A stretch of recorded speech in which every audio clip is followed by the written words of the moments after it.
اعوذ باللہ من الشیطان الرجیم بسم اللہ الرحمن الرحیم الحمد للہ رب العالمین والصلاة والسلام علی سید المرسلین وآلہ الطیبین الطاہرین المعصومین المظلومین۔ عزیزان محترم، میں حافظ سجاد علی زہرائی اور آپ کو خوش آمدید کہتا ہوں ہمارے نئے پروگرام آیات علوی کے اندر۔ مومنین کی خواہش پر ہم نے یہ پروگرام شروع کیا ہے اور ہماری یہ خواہش ہے کہ امیر المومنین علی علیہ السلام کی شان و فضیلت میں جو آیتیں اتری ہیں اسے بیان کیا جائے۔ تقریباً ہمارا ہدف یہ ہے کہ 1000 آیتیں ہیں کہ جو آپ کے سامنے پیش کی جائیں۔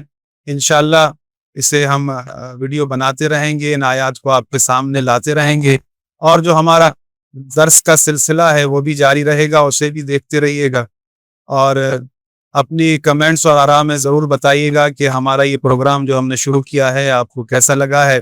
آج کے پروگرام کی جو پہلی آیت ہے وہ سورہ بقرہ کی آیت نمبر 189 ہے، اس سے شروع کریں گے کہ جس میں اللہ رب العالمین فرماتا ہے بسم اللہ الرحمن الرحیم وَلَيْسَ الْبِرُّ بِأَن تَأْتُوا الْبُيُوتَ مِن ظُهُورِهَا وَلَكِنَّ الْبِرَّ مَنِ اتَّقَىٰ وَأْتُوا الْبُيُوتَ مِنْ أَبْوَابِهَا وَاتَّقُوا اللَّهَ لَعَلَّكُمْ تُفْلِحُونَ۔ اور نیکی اس بات میں نہیں کہ گھروں میں ان کی پشت کی طرف سے آؤ، بلکہ نیکوکار وہ ہے جو پرہیزگار ہے، متقی ہے، اور گھروں میں ان کے دروازوں سے آیا کرو اور اللہ سے ڈرتے رہو تاکہ نجات پاؤ۔ عزیزان محترم، یہ سورہ بقرہ کی آیت نمبر 189 ہے۔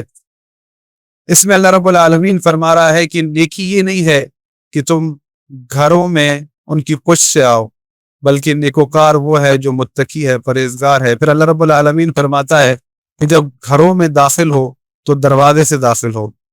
اس آیت کی تفسیر میں تفسیر برہان کے اندر یہ روایت موجود ہے۔ ان اسبغ بن نباتہ قال، اسبغ بن نباتہ کہتا ہے کہ کنت جالسا عند امیر المومنین، ہم امیر المومنین علی علیہ السلام کے پاس بیٹھے تھے۔ فجاء ابن القوا، ابن قوا فقال یا امیر المومنین، امیر المومنین من البیوت فی قول اللہ عز وجل، اس نے کہا کہ وہ کون سے گھر ہیں کہ جس کے بارے میں اللہ رب العالمین نے فرمایا ہے، اور ابن قوا نے آیت پڑھی کہ جس کا میں نے ابھی آپ کے سامنے ترجمہ پیش کیا کہ وَلَيْسَ الْبِرُّ بِأَن تَأْتُوا الْبُيُوتَ مِن ظُهُورِهَا وَلَكِنَّ الْبِرَّ مَنِ اتَّقَىٰ وَأْتُوا الْبُيُوتَ مِنْ أَبْوَابِهَا۔ قال علی علیہ السلام نحن بیوت التي امر اللہ بها، ہم ہیں وہ گھر۔ امیر المومنین نے اپنے قوا کے سوال میں اس نے آیت پڑھی، یہ جواب دیا کہ ہم ہیں وہ گھر کہ جس کا اللہ رب العالمین نے امر کیا ہے کہ ان میں ان کے دروازوں سے داخل ہو۔ نحن باب اللہ، ہم اللہ کے باب ہیں، یعنی اللہ کے دروازے ہیں۔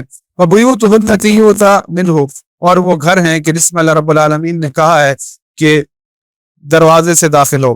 فمن تابعنا، جس نے ہماری اتباع کی، واقر بولایتنا، اور ہماری ولایت کا اقرار کیا، فقط اتى البیوت من ابوابها، تو وہ دروازے سے داخل ہوا۔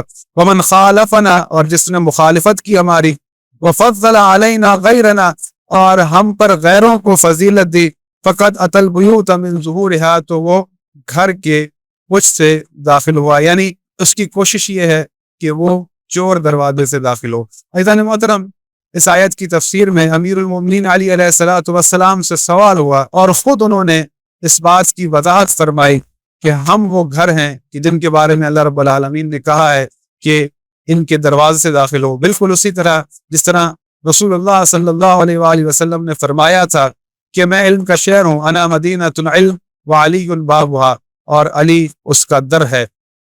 امیر المومنین علی علیہ السلام نے اس آیت میں تمام تر چیزیں واضح کر دی، اور اللہ کے امر کو بھی واضح کر دیا کہ اللہ رب العالمین کا امر یہ ہے کہ دروازوں سے داخل ہو، یعنی ہم اللہ کی طرف سے باب اللہ ہیں، ہم وہ گھر ہیں کہ جن کے پاس تمام تر حکمتیں ہیں، جن کے پاس تمام تر ہدایت ہے، ہم ہی ہادی ہیں، ہم ہی تم لوگوں کو اللہ کی سبیل پر چلا سکتے ہیں۔ عزیزان محترم، یہ آیت سورہ بقرہ 189 یہ پہلی آیت تھی۔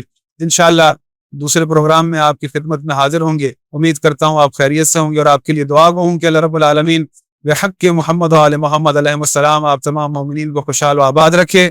والسلام علیکم ورحمۃ اللہ وبرکاتہ۔